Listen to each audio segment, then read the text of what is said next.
You could also feel good without helping others, but that I feel is the shallow way to do it. It's like giving a gift. You feel that warmth within you. And when you receive a gift, it's also great, but it's not quite the same. And if our goal was just to feel good, then we would just use drugs all the time.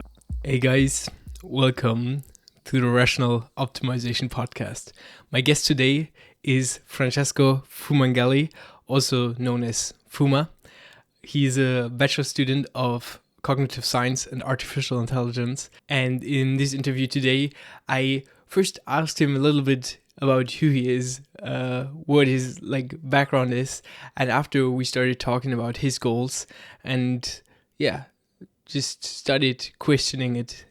This interview today really spiked a few new ideas in me, and mainly about the connection of how are our goals connected to our biology, our character, evolution, and stuff like this. I think it was really interesting. I hope you enjoy. How old are you? I am 29. Okay. What did you do before this? Good question. I was working. I was working as a data scientist for a startup back in Italy, and I basically left everything and said, "Okay, this is a good job." It was actually a job I liked, and I had good opportunities also in terms of salary, but I felt like I could either have kept doing that for the next 40 years of my life, or changed. And I felt like it was a good time to change. And the place where I was not enough for me yet. I had never lived abroad. I'd never gotten a degree. There was so much more I wanted to know and to learn. So I was like, this is a very safe job. I've found about myself that I can get here in a relatively short amount of time. It only took me, I think, 2 years to get there. In the startup? Without a degree, to begin working in data science, to begin learning about it, to begin learning about AI, to study it on my own, and to find a job, and to get that sort of job experience you get after I did an internship, and then I was hired. I worked there for 1 whole year, and in total it probably took me 2 years of work before getting fully hired, and then I worked there a bit more, a year and a half, and then I was like, okay, I was able to get here relatively quickly. I could do it again if I needed to, but right now let's try to go somewhere different. So you didn't have any degree. You just finished high school, and then you did a internship, and then you worked at a startup. I wish. If that were the case, I wouldn't be 29. I finished high school. I went straight into university. I basically didn't even question it. That was the path in life. You finish high school, you go to uni, and there was nothing I was really passionate about, or I did not have any real plan for the future. But I was kind of interested in maths, and that sounded like a cool degree, so I went into pure mathematics back in Italy. Oh, nice. Turns out that it's quite a harsh degree to get, and you really have to put effort in, and I didn't. So I sort of fucked around there for 4 or 5 years. It took me a very long time. I only passed a handful of exams, until I finally got my head out of my ass, and I was like, okay, this is not the way. I'm not going anywhere. And that's when I'd just heard about AI, and I'd heard about programming and how you can learn online. I wondered, should I go into a new degree, or should I start studying this stuff on my own? I opted for the second option because it seemed the kind of field that allows for you to enter it without a formal education if you're good enough at it. So I took the chance. Programming, not AI, or both already? My first passion was sort of neural networks. So that was my guiding light. Turns out to work with neural networks, you first have to get into the data science. To get into data science, you have to work with Python. Yeah. So it was sort of a chain of events. I wanted Okay. to get into neural networks, so I got into Python, but I only learned the basics and then I went straight into data science. So there are libraries that allow you for you to work with data without going through Excel and that jazz. And from there you can fairly quickly reach machine learning and deep learning, which does not mean truly understanding them. There is a complexity Yeah. that those libraries hide from you. And of course, I'm still learning that. But So just find out how to use them and go. yeah, But basically, very was it- practical approach. So you studied for 5 years, or and I mean, two or yeah studied between quotes. yeah. But after you stopped and you just started to learn like programming without like a perspective on a job, or was it within your study still? Or- No, I just basically when I began reading about neural networks during Yeah. my studies, but Yeah. when I began truly getting into them and getting into the practical part, I had probably 2 weeks later I left my bachelor's, my Oh, former damn. bachelor. Yeah. I just jumped. Yeah. And Nice. also, I think it was a good idea. I was going nowhere with it, and I was far away from a degree, despite the long time having spent a long time there. And I think that was one of the problems, the sunken cost fallacy. I'd spent so long there, I was like, yeah, but I will lose all my progress, but that progress was actually not that much. Yeah. Okay, so and then you started to work for a startup. Or how And did then I studied this thing for a few months on my own. yeah. Then I actually went to a boot camp to check whether I had learned the right things, whether I was progressing in the right direction, and to get sort of a foot in the door with the companies, because the company that provided this bootcamp also provided you with opportunities to get interviews for companies and that kind of stuff. And it was, I think, 3 or 4 months long. It was an intensive bootcamp. And yeah, it turns out that I'd been on the right track all along. And they actually, like with their help, I was contacted by a company and I did a internship for 6 months with them. And they were like, yeah, we would like to have you on board. Nice. Okay, so It's startup. not that hard. Yeah, turns yeah, out. yeah, If you yeah. find the right field, jobs kind of fall out of the sky. Yeah. That was very nice to find out. Yeah, probably like I think AI in general probably, but Right it's- now, yes. right now, yeah. I don't know at that time, but it's okay. Was it like an interesting like startup, or was it just like a basic? I think it was a really good one. I was looking for somewhere where I could have an impact and Yeah. where I could work with cutting edge technologies.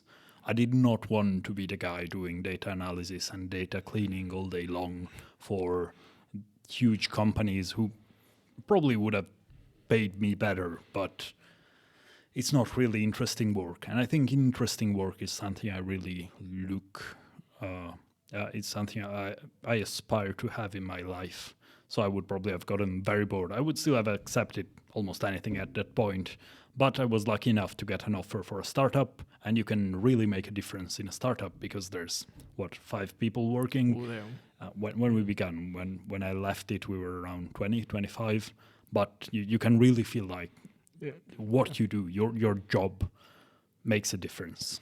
Yeah, that's really cool. I think like if you're starting a startup, you really see like all the positions. You like really you really learn how it works. When you go into a big company, you're like only like a cog, like a thing in the machine. Like Yep. you only one small part. And the 5 people startup, you're like really like an important part. Nice. Yeah, it also forces you to learn a lot more, I believe, to Yeah. learn a lot more broadly. I had the occasion to work on a little bit of front end, a little bit of back end, because there's so few people that everyone needs to be able to solve sort of any problem. Yeah. You know, that's your product, that's your responsibility. And of course, there is a dedicated front end developer, but maybe he's not available at that time, or maybe he's working on another project, so he doesn't have the time to curate every little detail of your project too. So in that case, you got to learn a bit of front end and a bit of back end and a bit of what they do, so the integration then works as smoothly as possible. You cannot just do your small part and give it to someone else who will build on top of it. Yeah. That's cool. Okay, and then you decided to come here and just... Oh, let's take a step back. Yeah. I think, again, my passion for AI began with artificial neural networks. And I don't think that's ever left me, despite learning that there's actually quite a bit of a gap between artificial neural networks and biological ones. When I chose to resume my studies, and in between I rediscovered my passion for studying that my previous university experience had completely extirpated, but I felt like I didn't want to go into pure machine learning. That had been an option a few years ago. I got accepted at Groningen's program, that's numerous fixes, but then I decided to go for a job and got it. In this startup? Yeah. But I did not just want to learn about AI. I want it to be broader. A big problem in data science and AI in particular is that you're learning how to use tools that are incredibly powerful tools, but you need a field to apply them to. It's like learning to work with data or learning how to do derivatives. Great tools, but then you need problems to apply them to. Yeah. And you can be the greatest AI specialist in the world, but I feel like you need to find a field to deepen your knowledge in. Else you will keep switching from field to field, solving problems that are only superficially connected to new fields, but you will not be able to truly impact them. Okay, so here's CSAI. Is this already like a specialization, like cognitive science and artificial intelligence, or is it just broad AI study? It is even broader in the sense that cognitive science itself is a very broad field. One could choose to only apply AI techniques, for example, to EEGs, to electroencephalograms. Yes. Very long word. Yeah. Or fMRIs, or to brain scans. So to get into that sort of field, applying AI techniques. And that would be the sort of specialization I'm looking for. Okay. And is it this specialization you want to do, or you have like a thing you want to go in? Right now, actually, I've already not quite changed my mind, but I think I'm still following that red, how do you call it? That red string, sort of. Neural networks? Or neural networks, but biological neural networks. I do believe that my fascination begins at a level that is smaller than cognitive science allows you to explore. So right now I'm interested more in the biological aspect of neural networks and of neurons themselves and of cells in general. How do they work? How can a cluster of cells be alive? How can they make intelligent choices? How can they behave in a manner that we would consider intelligent in certain situations without having any of the complexity of a multicellular organism or of let alone a mammal or an organism that has a neural system. So not even nervous system. Yeah. So not even consciousness, but below, like even one cell organisms, or yes. So how even plants or fungi? Yeah. They do extraordinary things without much of the complexity that mammals have, or animals in general. How does this connect to artificial intelligence? Because it's like, this sounds a little bit like biology. It does, and it is. I'd say in two ways. First of all, artificial intelligence is a set of tools, again, and they can be applied to almost anything, including biology, as has been shown by things like DeepMind's AlphaFold, that has been making great strides in solving the protein folding problem in the last few years. I think I heard about this. Can you explain what this is? Yeah, Or is it, I only know the very Okay. general idea, but basically a few years ago, DeepMind trained this artificial intelligence system to solve the protein folding problem, which is we know how proteins are made in terms of chains of amino acids.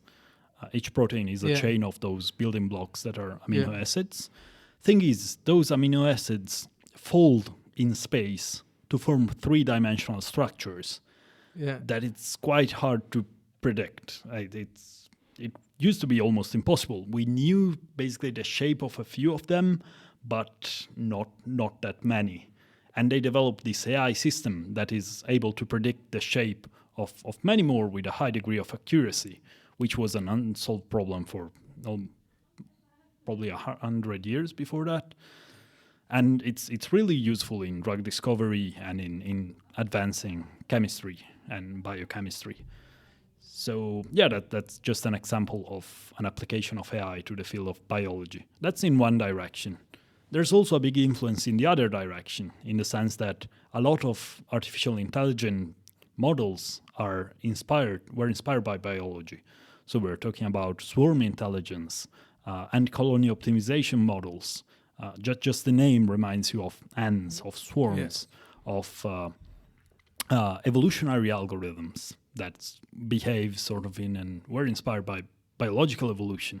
So you have a fitness evaluation, you have reproduction, you have random mutations in them. Biology can offer a lot of inspiration to develop new models. Okay, so it's also, is it more like the research direction you want to go in, to just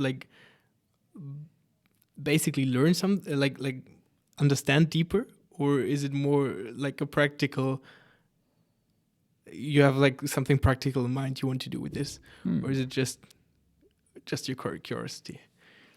So far I'm just following my curiosity, and to be fair, it has brought me this far, and I think it's a good strategy in life. When you're curious about something, try to follow it. Where does that curiosity come from, you know? No clue, but still, again, so far, it is the thing I followed when I decided to leave my previous bachelor. It is the thing I followed when I decided to go for a job. It is the thing I followed when I left my job and decided to come here. It is now the thing I'm following to do. Hoping, haven't gotten a response yet, but I'm hoping to do a minor in biology next year. So we'll see from there, you know. Maybe I'll go for something like bioinformatics as a master. That could be a way to keep both of those fields together.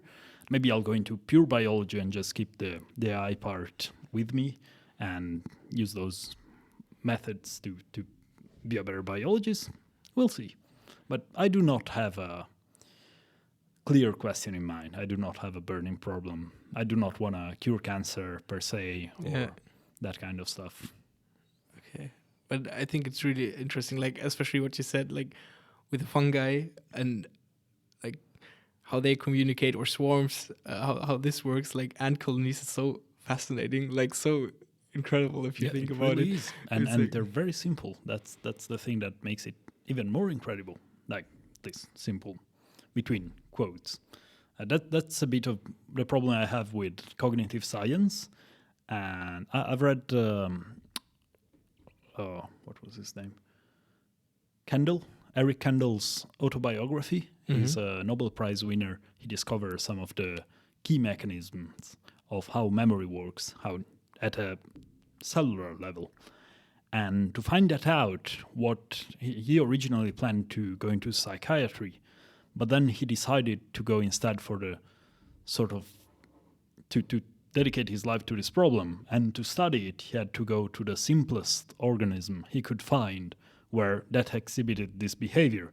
So he went for this sea slug that has a few hundred neurons, where he could really observe change. And that's what led him to truly make a groundbreaking discovery. A big problem I have with cognitive science is that you have a lot of theories, but it's very hard to test them and to be certain that they're right. It's that is actually how the mechanisms work, and it's not just a very, very high level abstraction. Because it's so complex. Yes, there's so many layers in between that. Yeah. So he just studied those how do you call it? Sea slugs. Sea slugs, with a really, really small brain. Yeah. And how they learn or form. That's interesting. They just learned reactions to electric shocks, so a very basic kind of learning, but still you could see physical change is in their neurons. Yeah. They build new connections, there were changes, and it's also a really good book, so I'd recommend it. It's very well written. Okay. It's De Candolle, or how's he called? Candel? Eric Kandel. Eric Kandel. Okay. Is it a newer one, or is it because It's from a few years ago, not really new, but... I think I confused him with somebody, De Candolle, or something. I learned about him in psychology. I don't know. Good. But okay. So how is this? Because you also study artificial intelligence, the connection. I'm just curious because cognitive science, it's super complicated, but it's also the same with neural networks, like artificial neural networks. Is it also because what Udesh told me is we also don't really understand them. Are they also, could you break them down, get a lower one and start understanding them from there, or is this? Absolutely. Well, you can build a very simple one that is almost fully understandable. The thing we do not understand about neural network is emergent behavior at a very high level. Because what it's doing at its core, its basic operations are very, well, not super simple, but they're calculus. You can understand them, you can get into them. It's doing gradient descent, it's just doing basically a derivative, and that makes perfect sense. Like following one step of a neural network, of a small neural network, completely doable. Thing is, when you put together millions, if not billions, of small elements, each of which is doing this very simple thing, but you combine them all together with data that is also 1,000-dimensional, that's when you get into very interesting behavior that it becomes very hard to explain, also because they do have a stochastic component. So the thing that is hard is not understanding the basics in that case. It is more understanding what exactly, how did it get into that configuration, and why it's doing what it's doing once it reached that level of complexity. You're training one of that level of complexity. Once this emergent behavior starts to appear, exactly what is going on in there, what kind of representations did it learn from its very basic learning mechanisms, but they can lead to very complex results. So is this similar maybe between humans, or not humans, but organisms and computers? Or if you have the sea slugs with 100 neurons, maybe you can understand them, but when you go to higher level, then it's I don't know. Maybe this is the point where emergent things like consciousness arise. Okay, I don't know, bro, but it's when it gets so complex. There are certainly some similarities, but artificial neural networks on a basic level are way simpler. They do not have a temporal dimension most of the time. The chemistry is not involved. Biological brains have all those additional layers of complexity that make it really hard to, at least that I know of, to even just simulate exactly the behavior even of a very simple one. Okay. It's really interesting. To another topic, what are your goals in life? what I told you that I'm gonna ask you this, so Yeah. it's like this is one of the main things of my podcast. So you already told a little bit about your life story, but what is the thing you want to? Oh, what are your goals in life? It's a good question, and I'm glad you told Yeah. me that you were going to ask me this, Yes. because it's not the kind of thing you have a ready answer for. You know, you kind of know them, but putting them into words, at least I find it quite hard. And I would say, first of all, one of my goals in life is to become a scientist. And at that, both a recognized scientist, in a sense, getting degrees, and a very capable one, in a sense, a person who works in any field of science, who is knowledgeable, and who can solve problems. Okay, so you want to learn. Is it specifically connected to becoming a scientist, or is it just to become knowledgeful? Like, why? Like, yeah, like to learn a lot, or yeah. I would say it is about science. There are so many fields out there I care so little about, not because I do not find them useful, but I think there's a few factors that contribute to it. One of them is certainly my character, the way I am. Another is my values. So, for example, let's talk about marketing is an incredibly useful skill. Yeah. Being able to present a product, to sell a product, I know it is extremely useful. Yeah. But I also know it's not very compatible with my personality, and I would not be comfortable in that kind of job.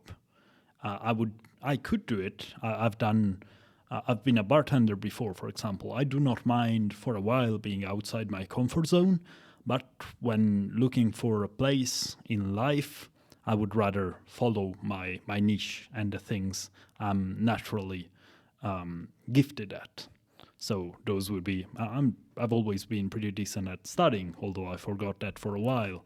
I do enjoy learning new things, and I do enjoy learning new things when they are sort of scientifically proven. So I know that remembering them is going to be useful and it's going to come up. And I'm not just reading for reading's sake, although I also enjoy that. And that's one aspect of it. Another, again, it's connected to my values.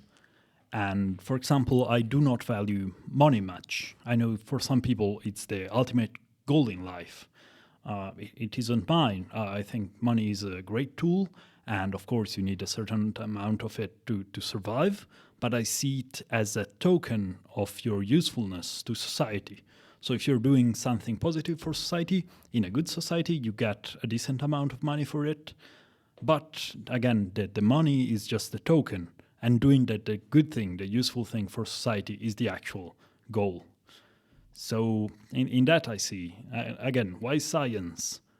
There's something about people who are knowledgeable, who are great at their field, who have been working at it for decades, that inspires me.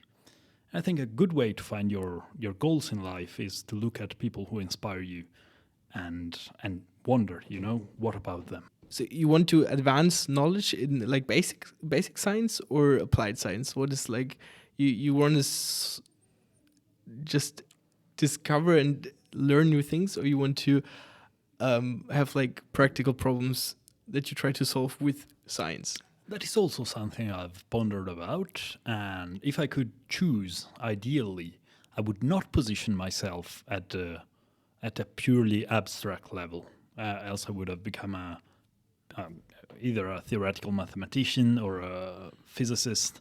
That kind of things, greatly interesting, but a bit too far removed from problem solving.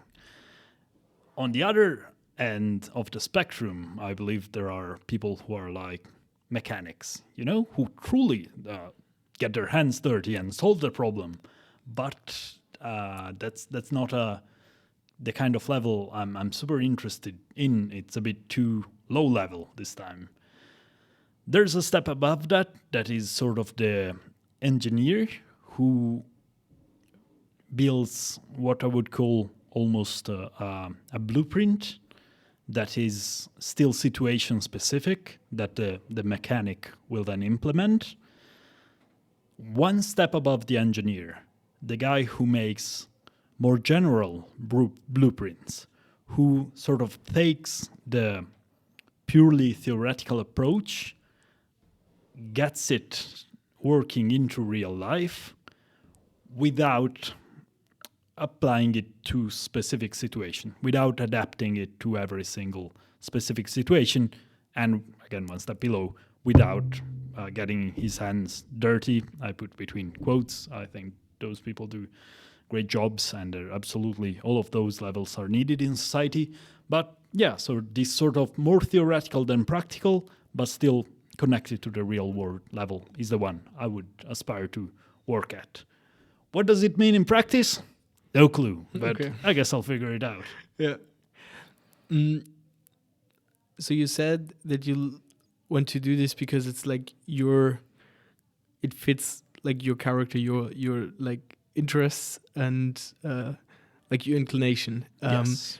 So do you think that there are goals that are objectively better than other ones, or this is more philosophical? It's like, do you believe that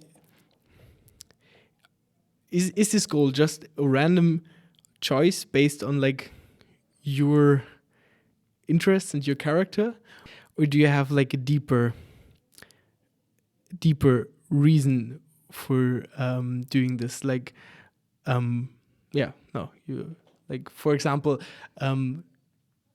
providing value to society, or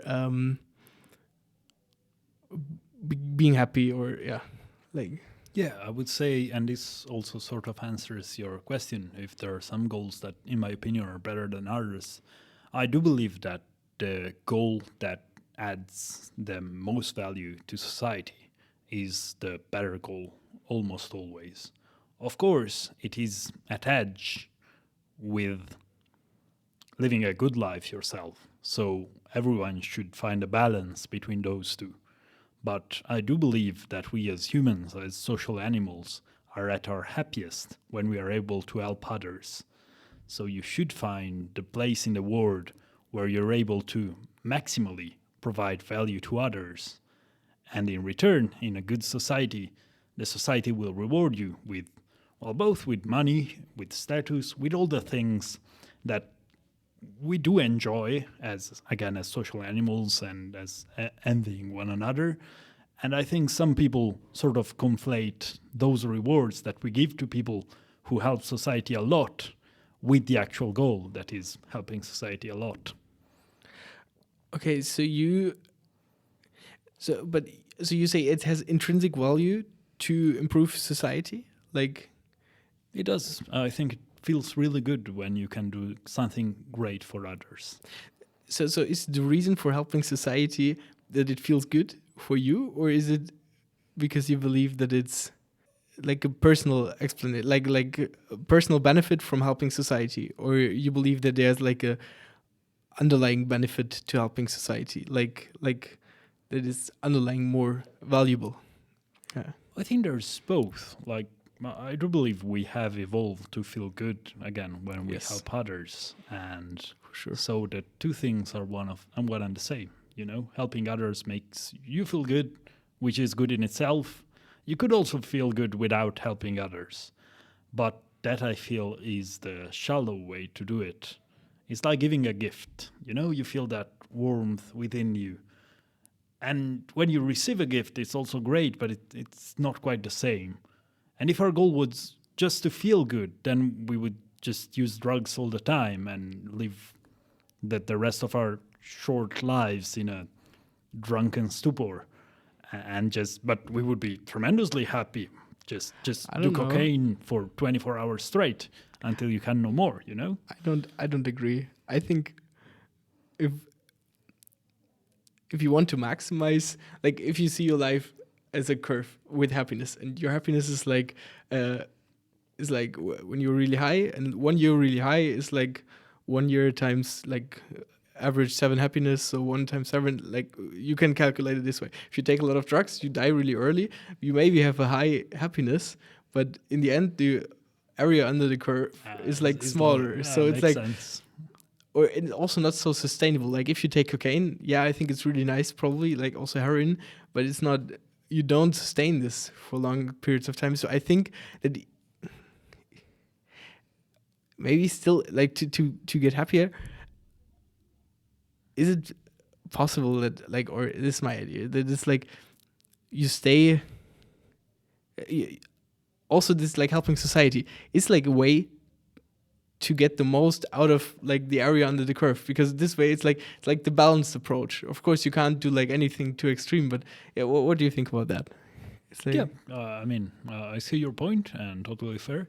I still do believe that if you want to maximize your happiness, you go for the short-term thing, and then, yeah, you die, but, I mean, then you're dead, who cares? Like, it's pretty cynical, perhaps. But, yeah, if you want to maximize it over time, then again, helping society is the way to go, because we feel pretty good pursuing a valued goal, and in never sort of reaching it. I think we should have intermediate steps that you reach and you feel good about, but your ultimate goal should be a very high level one. Yeah. Do you have other goals than the first one? I do. Yeah. I do. I have Go one that for is hopefully way closer. That is just benching 100 kilos in the gym. That's, Okay.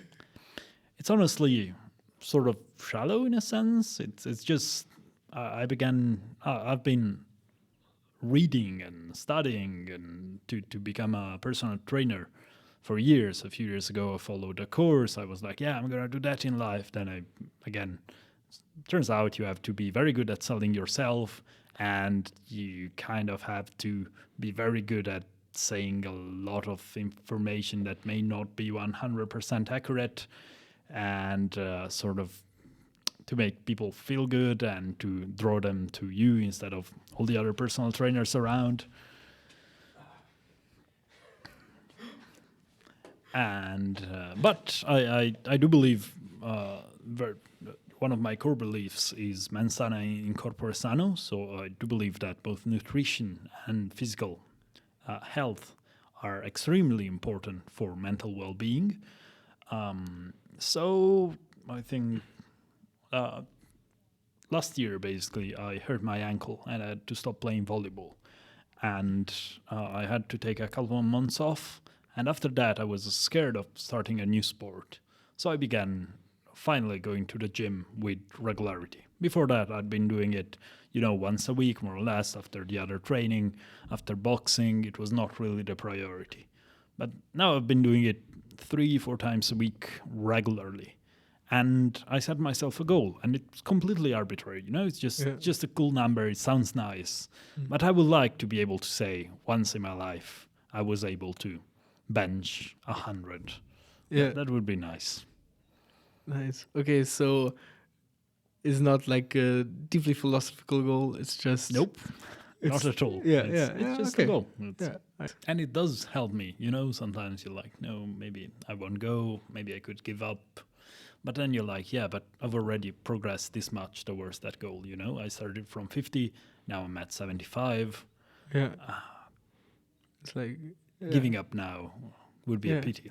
Let's at least get there. Yeah, true. What are your other goals? I'm not sure I have other clearly defined goals, and some of them that I do have are sort of require at least some intermediate steps. Like I would certainly like, as many probably, to have a fulfilling relationship with a girl. But I do believe to get there, being in a good place with yourself and feeling you sort of deserve to be in that place is very important. And right now, that is dependent on my other goals. So I feel like it's not a priority right now, because to get there and feel good about it, other pieces have to fall in place first. How do you mean this? Like, for example, your job, or would Yeah, oh, for example, I realized that on my own scale of values, again, I value very much formal education, and I do not have a bachelor's degree. And if I had the most beautiful, caring, and perfect person at my side right now, I would, in a way, be undeserving and not feel good enough for that. And I do realize that many people do not believe that love is sort of deserve, it's just something you feel, and also that you can grow together with another person. But it still takes an investment in terms of time and effort to get into a relationship and to make it work. And right now, I would rather direct that towards being a better person in my own eyes, so that once I've gotten better, I can be a better person for someone else than finding someone right now and then grow together. Does it make sense?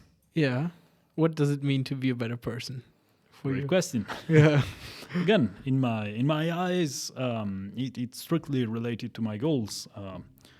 Being someone more knowledgeable, being someone who's a better scientist, being someone who can lift more than I do right now, are all aspects of myself I can get better at. And there's also many others. I would say it sort of refers back to people you admire. You know, the aspects of them you would like to be closer to. Being someone I admire more, or being closer to my ideal of human, would be for the best. And of course, it's very personal, you know, different people, different admire different characteristics. And again, I do believe there are personality traits that influence that. There are people I admire a lot who I realize are very different from me, and behaviors that would conflict with my personality and would cost me a lot of energy to begin doing. So, again, I try to follow a path that is both towards the best version of myself, towards the best version, but keeping in mind it's the best version of myself.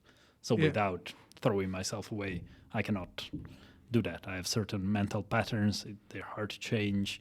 And even if I were to change them, who knows, maybe some things stay with you forever, you know? You cannot change completely, I believe. There's certain circuitry that has been with you since you were 3, 4 years old, and that's just part of you. Yeah. So, if you want to summarize this, it's pretty much like, or you tell me, correct me if I'm wrong. Like, acknowledge your personality, and from that point on, like, try to become the best version of yourself. I have two questions here. Feel So, free. the first one, I'll say both, and then we can. So, the first one is, do you believe that there's objective, like, even if it's not the same for every person, like, because characters are different, so different people have different best versions of themselves. But do you still believe that there is, like, for one person an objectively better way of being a better person, or is it just arbitrary that every person chooses, like, what does becoming the best version of yourself mean? Is it objective, or is it subjectively? Is it just arbitrary, or is there, like, a thing that is better, or what informs that the better? Well, I do believe that it's a bit of both to sort of dodge the question. But there are some people, and especially even more than people, there are some behaviors that we almost universally admire, and some qualities that we all hold to a high standard. You know, we all see them as positives. So those could be being generous, being selfless, being intelligent, being caring. There's many traits that we see and we get inspired by them. And when we see someone behaving in accordance, being how do you call it? courageous, Yeah. being strong.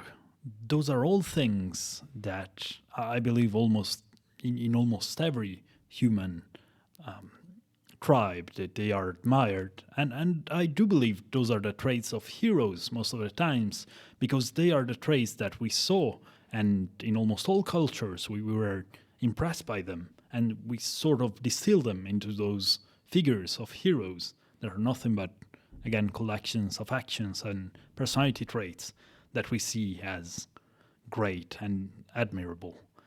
That being said, I also do believe that we, each of us, we all have our own inclinations, and they depend in part on nature, in part on nurture, and we do not all hold those all of those qualities to the same standard, to the same level.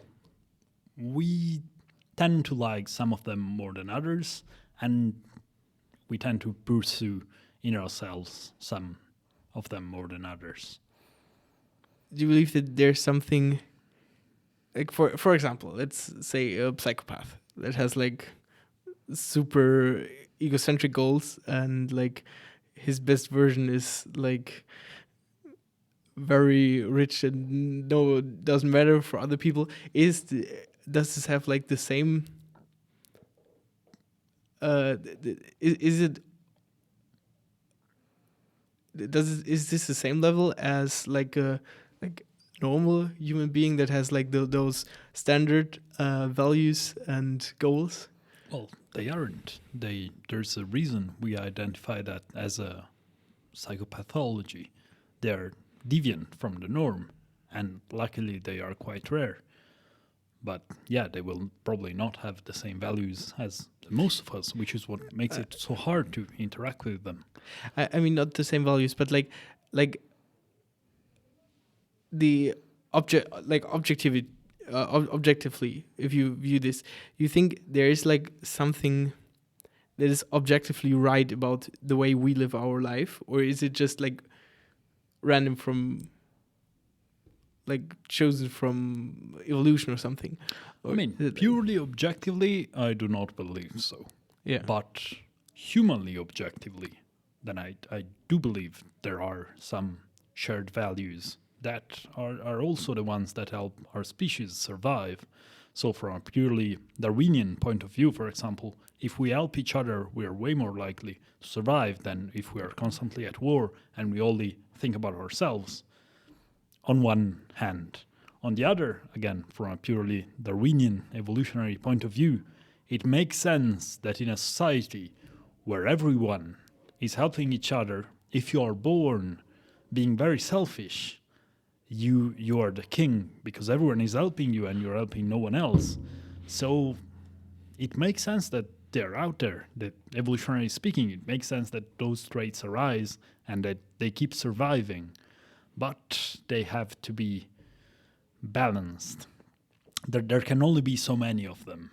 And we should be suspicious about them because they have a cost for, they take a toll on everyone else. So it's, you say, even if there's like no objective, like if it's not objectively right to follow like the human evolutionary part, it's just the fact that we are human makes it right to follow like the human biology. Well, I'm not sure it's right, but it's the only thing we can do, you know? We were shaped True. by thousands and before that millions of years of evolution, and those that didn't just did not survive and replicate. And remember, evolution does not select the best. Yeah. It selects the one that survives and reproduces, the one that spreads. So maybe there were versions of us that were objectively better in a billion ways, but they did not survive and reproduce. So The question is, what is objectively better? Does this exist? It's like, do you believe there is something that is objectively better than something else? again, I do believe that at a human level, Yeah. and I think that's as far as you can go. you cannot go beyond that, because then, of course, if you start talking about absolutes, then no, it's just we are monkeys on a sphere of rock floating through space. It's everything becomes relative, and everything is relative also on the things around it. We were finding out that the universe is not, what was it, locally continuous, which means that a particle by itself does not even exist. You have to have a bunch of particles that interact with each other to have matter, which is pretty scary thought, but still. Okay. So, okay, I think I understand. So if you say there were once evolutionary, like, humans or animals that were objectively much more better than us, like maybe one mutation and she died. Let's take one dimension to make this clear. Let's say happiness. Yeah. A being that is more happy than another is better. Yeah. And there may have been individuals, not even different species, different individuals, like super who happy, were incredibly happy all the time, no matter what. Yeah. And they lived the best life you could ever imagine.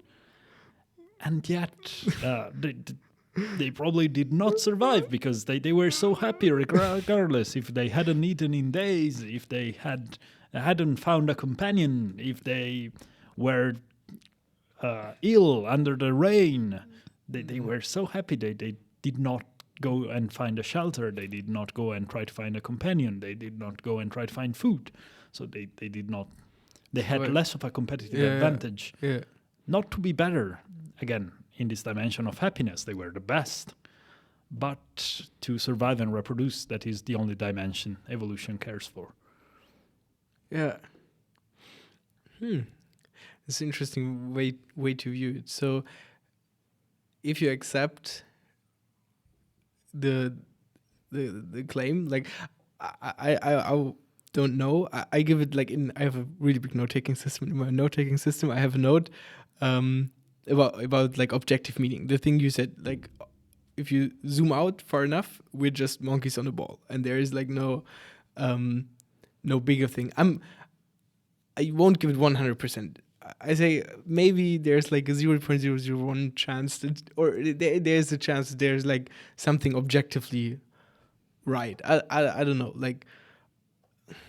Yeah, many different explanations. Like if a god exists, if like there are different things that can make it could give objective meaning. But when you accept the claim that this doesn't exist, like, then you say the best thing you can do is, or the only thing you can do is to follow your biology, or how. That's one of the big, like, you cannot go against your biology.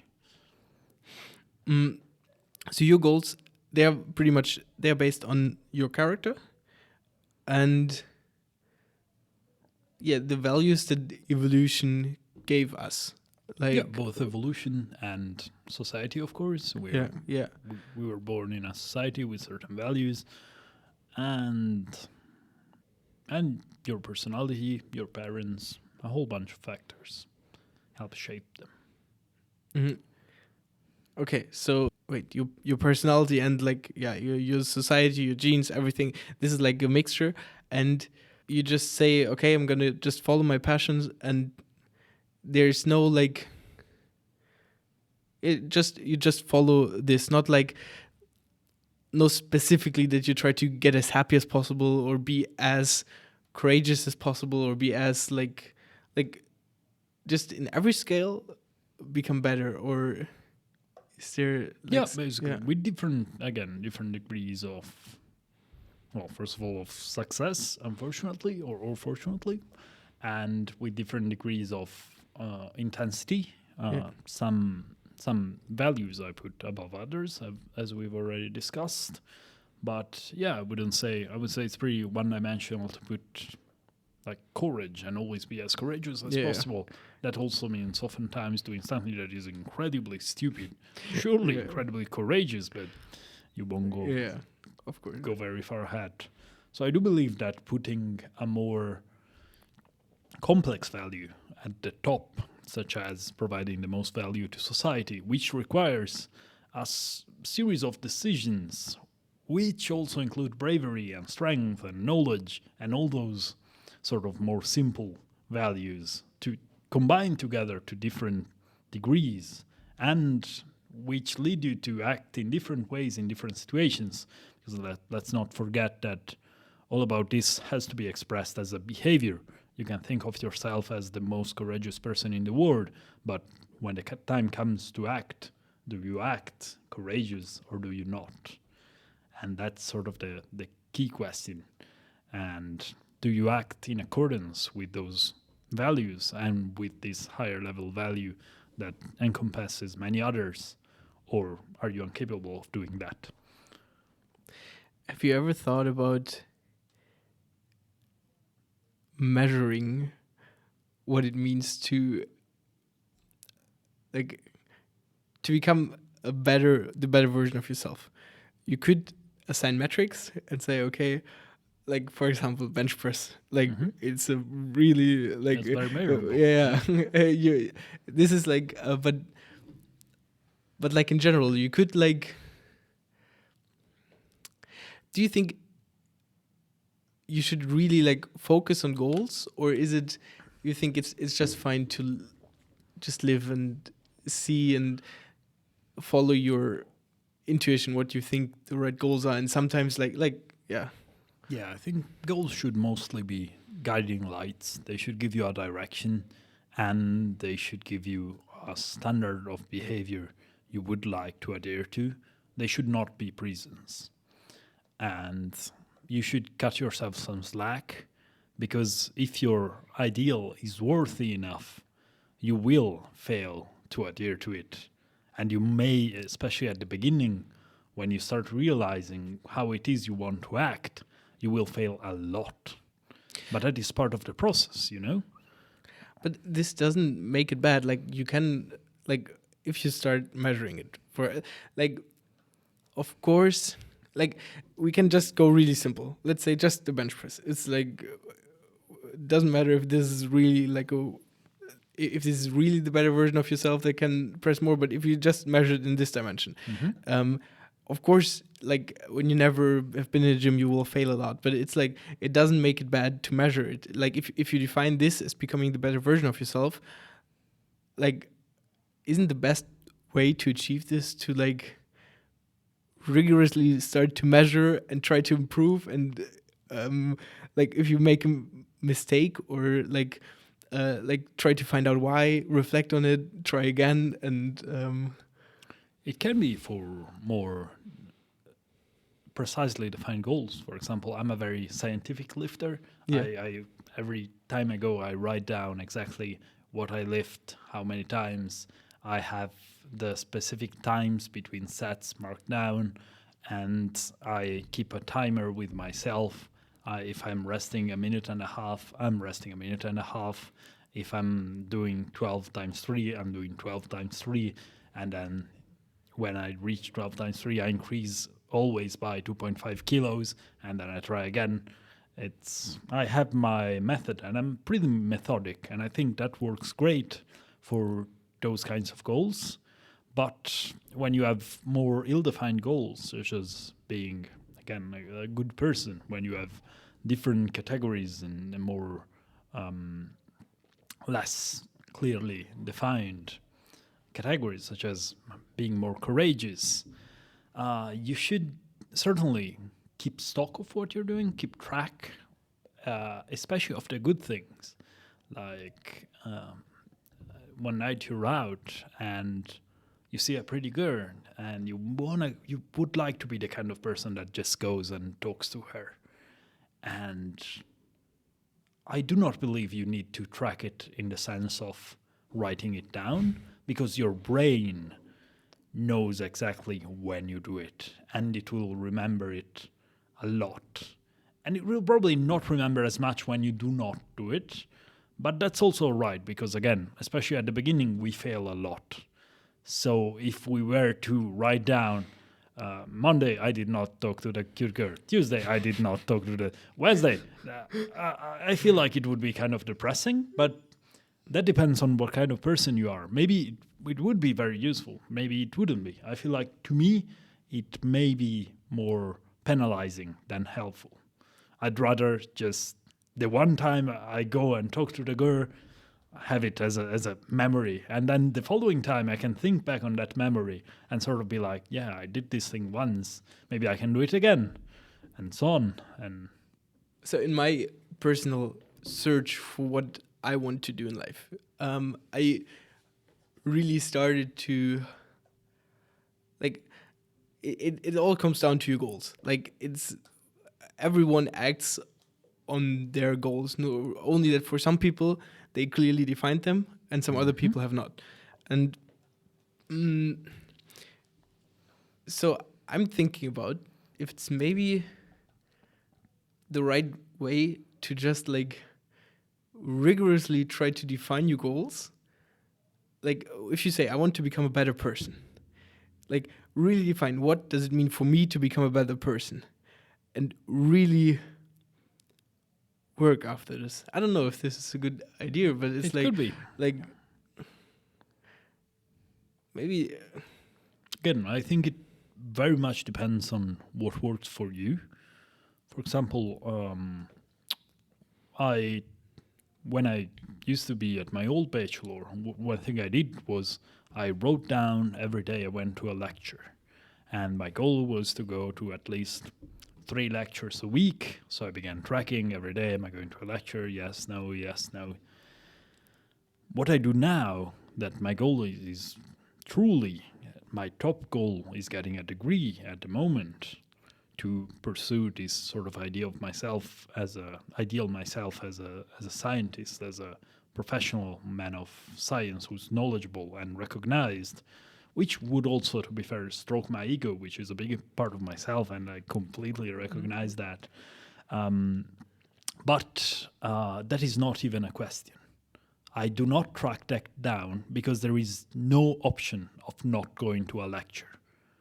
That is the thing I do. Full stop. So I do not even leave the room for uncertainty. And if it has happened before that I did not go to a lecture, maybe I had a meeting with the student assistant, with a person from who had only office hours during a lecture, so I had to skip a lecture. Or what was another time? Oh yeah, they had to come and repair my roof, so I had to be there, and I skipped a lecture. But that had no impact at all on my idea and my behavior. Still, I go to lectures and it's the thing I do. And if exceptionally one time I cannot go because something else is more takes the priority just that day, just that time, it's okay. I do not need to write it down. It has happened, and yet I continue, It's like when you're ill, of course, take time off, recover. Or when you go to the gym and you hurt yourself, take time off, recover. It's not being weak-willed. It's the best to take some time off and recover. It doesn't matter if you don't write it down that you're skipping 3 gym sessions. The right thing to do for the long-term goal in that situation is not going to the gym, despite your long-term goal being becoming as strong as possible, for example. Yeah, I agree. Makes sense? Yeah, 100%. I also think, like, I think for me, I try to find the best possible way. Like, this is also like the best possible way to follow the goals. I find. So it's like when you say, okay, when you're hurt, of course you don't go and try to lift the same as you lifted on the day you got hurt, because this would be stupid. So it would not be like, it would be rather stupid to say, okay, I will lift exactly this amount and increases by this percentage every week. And like, because of course life comes in between, and there will be reason where it's better for your goal, or better for, like, because there's another more important goal, and they conflict. So you can't just mindlessly track one metric and like say, okay, this is everything, like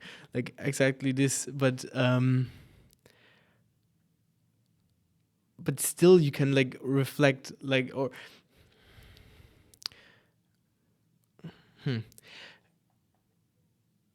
and try to, if you say my goal is to become the best version of myself, like really define, okay, what is the best version of myself for sort me, of meta yeah, improving exactly. the improvement itself. Exactly. And then questioning, okay, am I going on the right way? You said that it is no. You said that it is okay if you not like you can do what works for you. This is what you said. Okay. So do you believe that you should go like full power into the direction of your goal, or is it just like every human just does what they do and you're like it's fine anyway? Well, there is a quote I really like by Voltaire that is, the perfect is enemy of the good. That is, at least what I found in my life, is that oftentimes I spent a lot of times trying to set everything up perfectly and ended up never starting. You know, you try to get, even like you mentioned, you were talking before about you setting up this podcast. It's finding the perfect topic, finding the perfect people, finding the perfect room, finding the perfect light, perfect microphone. If you keep looking for the perfect setup, you never get to doing it, which is actually the thing that will improve your process the most. And what I've found is that just starting, and you will do a ton of mistakes by starting, and you do need a little bit of research beforehand, and I still do a bit too much research before jumping into almost anything. But improving while you're doing is way better than trying to set everything up before and then start doing. So I would say start going at the pace you can manage right now, even if it's just 5 minutes a day, 10 minutes a day, 1 minute a day. Just start doing it and then improve it. And then if you can, if you manage, if it makes sense for you, go faster. But only if you can manage it. Because we're all different. And there are some people who can go 1000% into something, spend 16 hours a day doing it, and they're great at it, and it's amazing. I'm quite terrible at it. When I began studying, despite my renewed love for studying, I only studied probably half an hour to an hour a day. And that was enough. It was a great start. Now I can do way more, but it's been years. And hopefully years from now, I'll be able to do even more. Or maybe not. Maybe I've reached my limit. And if I try doing even more, there would be diminishing returns. I would burn out. I would stop liking what I'm doing. So there's so many variables that it's... I would not suggest to strive for 100 always. That's it may be incompatible with you. That's my view. Another question, and I'm pretty interested in. Julia asked me this. What? Oh, I can ask questions too. Yeah, you can ask. Of course, you can. Sorry, I'm very passive. I have to. Yeah, I have to learn. I have to learn what I tell the guest before. But it's like, what would you do if you knew that you, let's say, if you, I don't really know the times, but let's say if you would die in a year, what would you do? What would you change about your life? Would you change something? Honestly, right now, I don't think I would change much. Like, I've made this big jump. I'm here now. Maybe I would try to do like 2 years in one, get my degree, just to have that one more milestone under my belt before I die.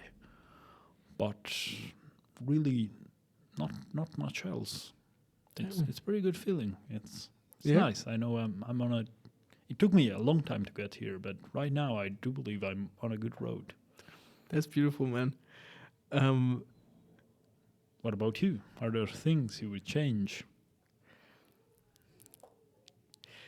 It is really hard. I think if you would tell me right now that I will die in a year, I would take some time and really think about it. Um, I don't know how much I would change. I would probably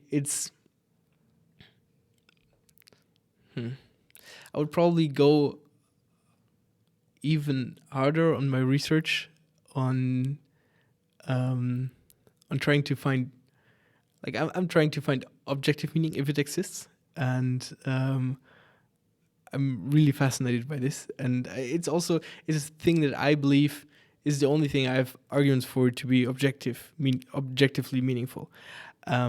So I would probably not focus on my studies, not focus on anything that has such big compounding returns loads. For example, this podcast.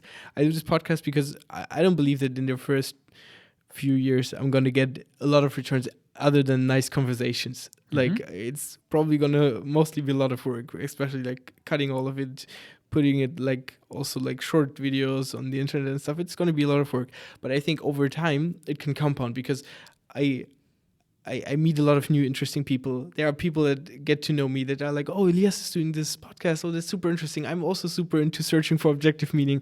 I'm going to connect with him. And this is and I think over time it's all going to be worth it. But I don't know if 1 year is enough for this. So maybe I would say, okay, in a 1 year's span, this is not the right thing to do. I will more focus on the direct, okay, what is objective meaning? And really search for it. But yeah, I think it's a really good question to ask you very often, because you're gonna die, and it's Yeah. I cannot tell you for certainty you will be dead in 1 year, luckily. But I can tell you with almost 100% certainty that in 100 years you will be dead. And that only changes that. Like if I tell you 1 year or 2 years, your answer is probably not going to change. So why would it change if I tell you 1 year or 100 years? Rationally speaking. Name of the podcast.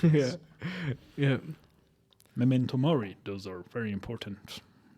Reminding ourselves that we have a limited amount of time. Yeah. I think it's really cool that you say that you would do the same. What would you do if I would tell you that you die in 24 hours? I'll probably say goodbye to a few people. I have one closing question. You already mentioned one book that you like, but if there was one book that you can, or no, one, it doesn't have to be a book. It can be anything. It can be a podcast, a YouTube video. It's the one piece of call it media, I don't know, that you would advise people or advise me to read, to watch, to listen to. What would it be? Tough question. Tough limiting it to one.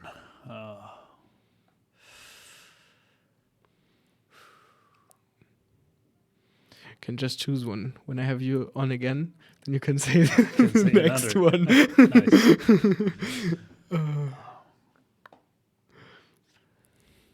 The one that has been the most impactful on my life, and many of the ideas I expressed today I actually got from that, but I've thought about them for a long time, and I've interiorized them, I'd say, and they adhere to my being quite closely. Are some of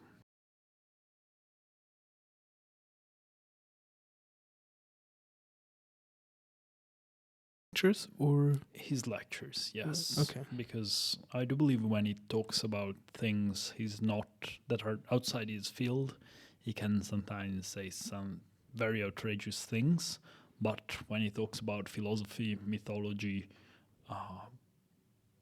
man's search for meaning, to quote another book and sneak another one in there, but We just keep talking in the dark now. it gets really close to something that is true. Okay. So, okay. Is it just, does he have one lecture series or is it Multiple. And it takes a while to really get in the flow, but it's worth it. Okay. Thank you. To this day, I've listened to some of them probably 4 or 5 times over and over. Just every time I find something new in them.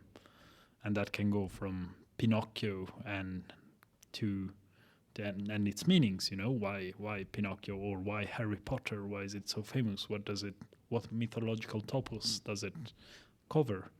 To more broadly, what does it mean to be a man? How to find meaning in your life? That too he covers very much, or stories from his clinical practice.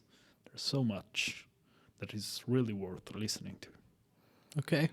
Damn, thank you. I'll look into it. Thank Never you, heard Fuma. of him? No, never of listened course, to him? of course, No, I have, of course. I really like Jordan. I think Jordan Peterson. I got into him like maybe 2 years ago or something. But I never really listened to a full lecture of him. Oh, now it's really dark. That's a bit much. No, it doesn't matter. Like I never really took the time and like listened to a full lecture of him. It was mostly like the YouTube videos or stuff and like 10 minutes or even like the short clips. So it's like those are good. Yeah. Good introductory, but Yeah. I do believe it's worth to listen to the longer ones too. Okay. Thank you, Fuma. Thank you for having me. It's been a pleasure. This has been a Rational Optimization podcast. I hope you learned something. As you may know, I'm trying to make this podcast as good as possible. Like I'm trying to provide as much value as I possibly can in every episode to you. So today I'm not asking you for like a 5-star review or anything like this. I'm asking you, could you please, if you have any idea what I can improve to make this podcast or to make each episode or to just make this episode, if I would do it again, more valuable to you, can you give me feedback? Like on Spotify, there are those feedback boxes, and on YouTube, you can write a comment. It would be really amazing if you would help me to make this podcast as good as possible. See you in the next one.